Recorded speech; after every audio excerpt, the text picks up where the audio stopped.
උපතින්ම ලස්සන කවුද? ගෑනු ළමයිද පිරිමි ළමයි? කියන්න පුතේ ලැජ්ජ වෙන්න එපා. උපතින්ම ලස්සන කවුද? කොල්ල උපතින්ම ලස්සනයි. ගෑනු ළමයි විරුද්ධයිද? විරුද්ධයි නම් මං අහන්නේ මෙච්චරයි. ඔයාලා උපතින්ම ඔච්චර ලස්සනයි. ඇයි ඔය එක එක උත්සව වලට යනකොට මේකප් දාන්නේ? මොදා යන්නකො. ඉන්න පුළුවන් එක්කෙනෙක් දෙන්නෙක්. නමුත් අති බහුතරය මේකප් දානවනේ. සත්ත්ව ලෝකයේ ආරම්භ බලන්න. ලස්සනම සතා කවුද පුතේ? පිරිමි සතා. දැන් මොනරාගේ කවුද ලස්සනම සතා? පිරිමි සතා. සිංහයා. ඔව් පිරිමි සිංහයා ලස්සනයි. මං අහන්නේ මෙච්චරයි. කෙල්ල උපතින්ම ලස්සනයි නම් ඇයි පුතා මේකප් දාන්නේ? එකපාරක් මට ආව චිට් එකක්. නෑ සර් මේ කාන්තාව උපතින්ම ලස්සනයි. ඒ ලස්සන වැඩි දියුණු කර ගැනීම සඳහා තමයි අපි මොනවද දාන්නේද? මේකප් දාන්නේ.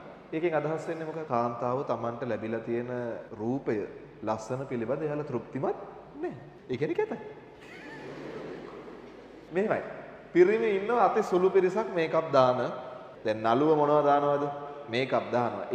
ඒ විශේෂ අවස්ථානේ. ඒ හැර උඹලා දැකලා තියෙනවද කොල්ලනේ? දැන් වෙඩින් එකකට ගියාම මේකප් දාගෙන එන්නේ කවුද?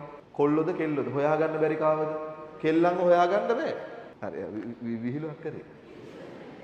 උම්මචා උරෝනවනේ බා. හරි මේ ඉස්සරහ කපයි කිව්වනේ නේද? කෙල්ල යන ගමන් මොකද කරන්නේ? ප්‍රාඩයක් යටින් යණියක් තියලා යනවා. මේ කතයි කොහොම කලයක් වද ගෙදර. යණියක් තියලා යනවා ඊට පස්සේ කෙලියයි ඊට පස්සේ